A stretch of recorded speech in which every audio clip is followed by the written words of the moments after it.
The moment the 6 feet 7 inches gang boss finished yelling, "You're in my world now," every sound in the prison yard seemed to drain away at once, like someone had pulled the plug on reality itself, and 3 minutes later one man would be lying broken on concrete, while the balance of power inside the facility shifted permanently. But to understand how a single sentence led to that outcome, you have to go back to the beginning of that afternoon, when Mike Tyson walked into the yard with no intention of proving anything to anyone. It was early summer in 1993, the kind of humid Indiana day where the heat sat heavy on your shoulders, and the prison yard was packed because everyone wanted out of their cells. Weights clanged against rusted bars, basketballs slapped against cracked concrete. Small groups clustered along the fence trading cigarettes, rumors, and quiet threats. Mike moved through it all unnoticed, or at least that's what he wanted. He was a year into his sentence by then, older than most of the men around him, but still unmistakable, even in state-issued clothes. He kept his routine tight and predictable, jog a few laps, stretch, shadowbox, then hit the pull-up bars. No talking, no staring, no drama. In prison, attention was currency, and Mike had learned that the fastest way to survive was to spend as little of it as possible. Most inmates already understood the unspoken rule: don't test Tyson unless you're ready for consequences you can't take back. But not everyone got the memo. From the far side of the yard, a group of men moved together with purpose, parting the crowd without asking. At the center of them was Leon Grim Watkins, the tallest inmate in the facility and one of the most feared. Grim stood a full 6 feet 7 inches, weighed close to 290 pounds, and carried himself like someone who had never been told no and never planned to start listening.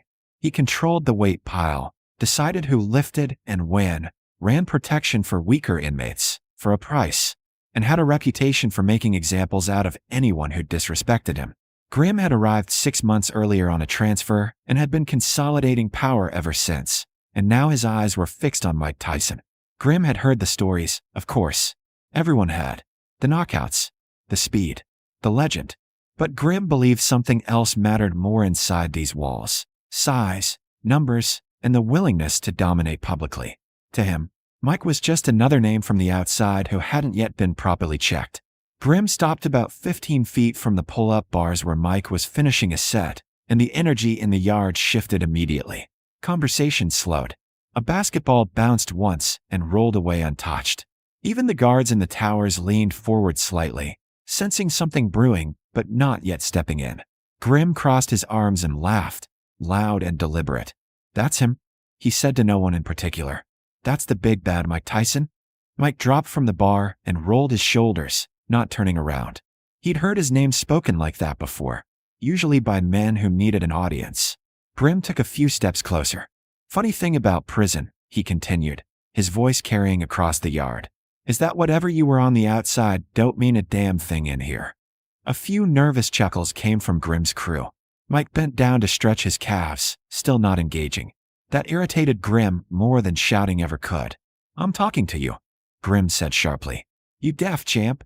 Mike finally stood and turned halfway, his face calm, his breathing steady. "I'm just trying to work out," he said. His voice wasn't challenging. It wasn't submissive either. It was flat, almost bored. Grim smiled, but it didn't reach his eyes. "See, that's the problem," he said. "This yard? It's mine. Everybody in it answers to me one way or another." He spread his arms wide, making sure everyone was watching. "You walk in here, you walk into my world." The sentence landed heavy. Mike looked around briefly, not at Grim, but at the circle that had formed, the men who were watching closely, calculating, deciding what this moment meant for them. He knew how this worked. Backing down publicly didn't end things. It only postponed them and made them worse. Still, he tried. "I don't want any trouble," Mike said. "I don't need anything from you."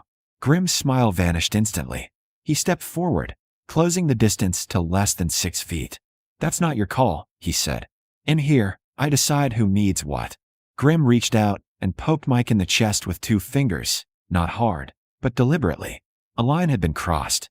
The yard went dead silent. Mike looked down at the fingers on his chest, then back up at Grim. "Don't touch me," he said quietly. Grim laughed again, louder this time. "Or what?" he said. "You gonna box me? You think that cute little speed gonna save you from someone twice your size?" He leaned in close, breath hot, making sure Mike could smell the aggression. "You're in my world now." Somewhere behind them, a guard's radio crackled. Mike exhaled slowly through his nose.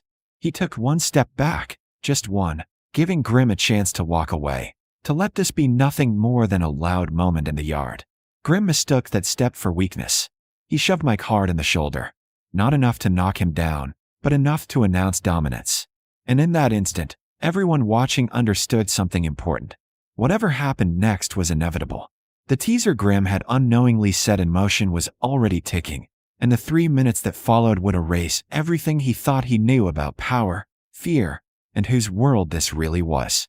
Grim's shove echoed louder than it should have, not because of the sound itself, but because of what it meant inside a prison yard where every gesture was measured and remembered. And the second his hand left Mike Tyson's shoulder, the invisible countdown began. For a brief moment, nothing happened. Mike didn't explode, didn't swing, didn't even raise his voice. He stood there, feet planted, eyes steady, like he was giving Grim one last opportunity to rethink a decision that couldn't be undone once it went too far. The men watching felt it too, that strange tightening in the air when a situation tips from posturing into something real. Grim mistook the pause for fear. He rolled his shoulders and laughed, turning slightly so his crew could see his face, could see that he wasn't worried. "That's what I thought," he said. "All that talk about you, and you don't do a damn thing." Mike glanced past him, toward the guard tower, then back again. "I said I don't want trouble," he replied. Grim shook his head slowly. "Trouble don't ask what you want," he said, stepping in again, chest puffed out, towering over Mike. "You want to stay comfortable in here. You do it my way." He jabbed a finger toward the weight pile. "You lift when I say. You move when I say. That's how this works." Mike's jaw tightened, just slightly, the only visible sign that his patience was thinning. "I'm not built like that," he said. Grim snorted. "Everybody's built like that once they learn." Then he did it again. Another shove, harder this time, enough to rock Mike back half a step. A few inmates sucked in their breath. Even Grim's crew shifted uneasily. This wasn't bullying anymore. This was a challenge issued in front of witnesses. Mike reset his feet, squaring up without raising his hands. "Last chance," he said.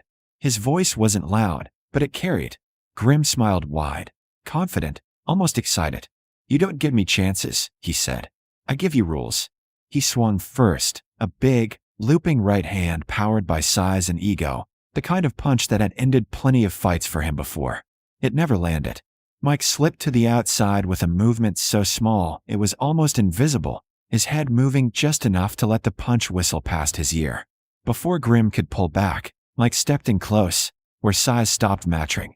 His left hand drove into Grim's body, a short, brutal shot to the solar plexus that collapsed air out of Grim's lungs in a harsh, panicked gasp. Grim's eyes widened in shock as his strength evaporated in an instant.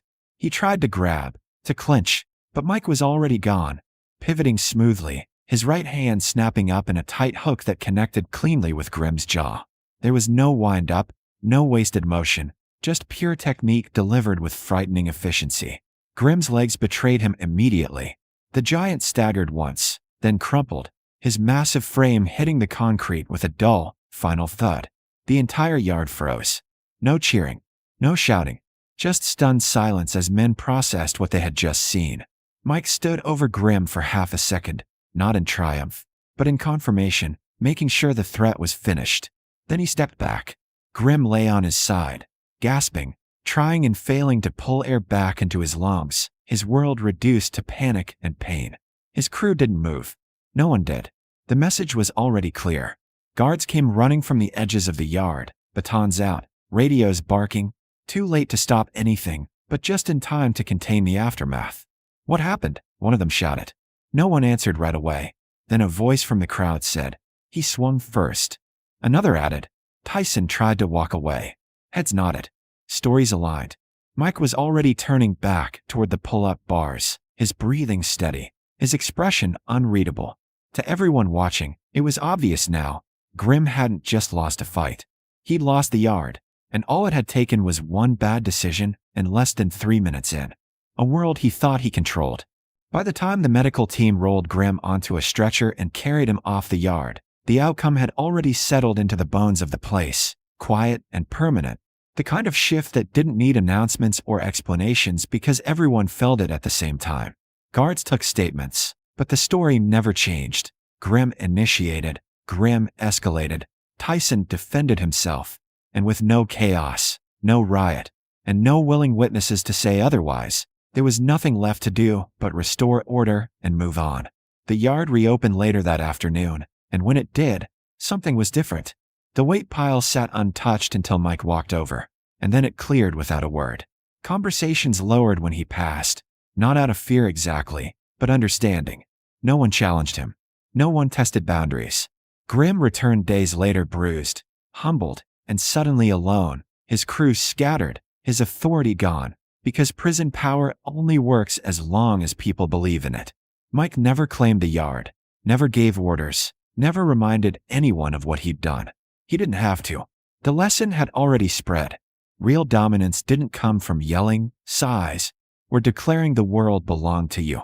It came from restraint, from trying to walk away first, and from ending things decisively when you were given no other choice.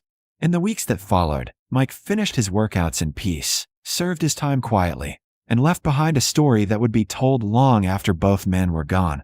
A story about 3 minutes, 1 sentence, and the day a gang boss learned that the world he thought he owned never belonged to him at all.